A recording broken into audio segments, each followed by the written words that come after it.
வணக்கம் நண்பர்களே, பிஜிடிஆர்பி எக்ஸாமுக்கு ப்ரிப்பேர் பண்ணுறவங்களுக்காக இந்த பதிவு.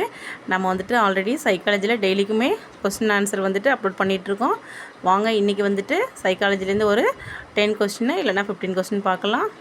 இது வரைக்கும் சப்ஸ்கிரைப் பண்ணாதவங்க சப்ஸ்கிரைப் பண்ணிட்டு வாங்க ஃப்ரெண்ட்ஸ். ஆல்ரெடி பண்ணவங்களுக்கும் மிக்க நன்றி. வாங்க இப்போ ஃபஸ்ட் ஒன் பார்க்கலாமா.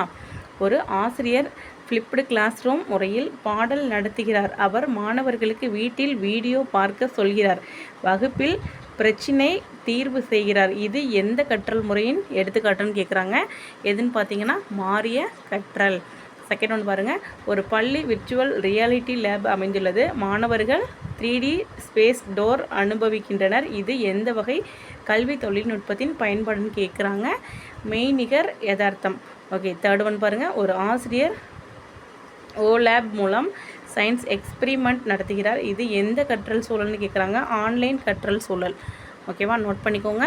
தெரிஞ்சவங்களுக்கு பிரச்சனை இல்லை, தெரியாதவங்க நோட் பண்ணிக்கோங்க. ஒருத்தவன் பாருங்கள். ஒரு ஆசிரியர் ப்ளூம்ஸ் டாக்ஸானமியில் அனாலிசிஸ் நிலையை அடைய மாணவர்களுக்கு ஒரு கட்டுரை விவாதம் நடத்த செய்கிறார். இது எந்த கற்றல் நோக்கத்திற்கான உதாரணம் கேட்குறாங்க. உயர்ந்த நிலை சிந்தனை.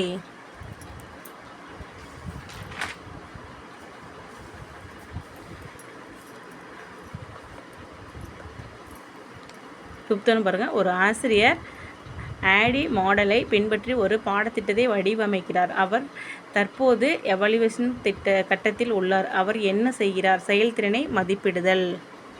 Sixth one. ஒரு பள்ளி LMS லேர்னிங் மேனேஜ்மெண்ட் சிஸ்டமை பயன்படுத்துகிறது. இதில் முக்கிய நன்மை என்னன்னு கேட்குறாங்க.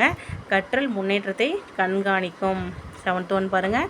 ஒரு ஆசிரியர் AR பயன்படுத்தி உயிரியல் வகுப்பில் மனித இதயத்தின் 3D மாதிரியை காட்டுகிறார். இது முக்கிய பயன் என்னன்னு கேட்குறாங்க. காட்சிப்படுத்தலை மேம்படுத்தும்.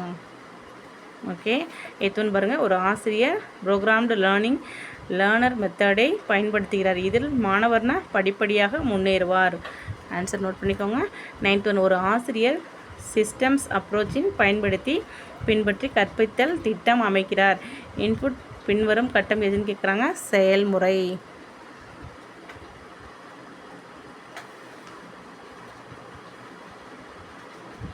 டென்த் ஒன் பாருங்கள். ஒரு பள்ளி பிளெண்டட் லேர்னிங் முறையில் பாடங்களை நடத்துகிறது. இது எந்த காரணத்திற்காக சிறந்ததுன்னு கேட்குறாங்க. ஆன்லைன் மற்றும் ஆஃப்லைன் முறைகளை இணைக்கிறது. ஓகே ஃப்ரெண்ட்ஸ், இன்றைக்கி இந்த 10 கொஸ்டின் போதுன்னு நினைக்கிறேன். நாளைக்கு 10 பார்க்கலாம். முடிஞ்ச வரைக்கும் நல்லா ப்ரிப்பேர் பண்ணுங்கள். இருக்கிறது கம்மியான டேஸாக நம்மளுக்கு. ஓகே, நல்லா படித்து பாஸ் பண்ணுறோம். ஓகேவா, அந்த எண்ணத்தோடு படிக்கிறது மட்டும் மைண்டில் ஞாபகம் வச்சுட்டு படிங்க. இந்த வீடியோ பிடிச்சிருந்தால் லைக் பண்ணி சப்ஸ்கிரைப் பண்ணுங்கள். தேங்க்யூ ஃபார் வாட்சிங்.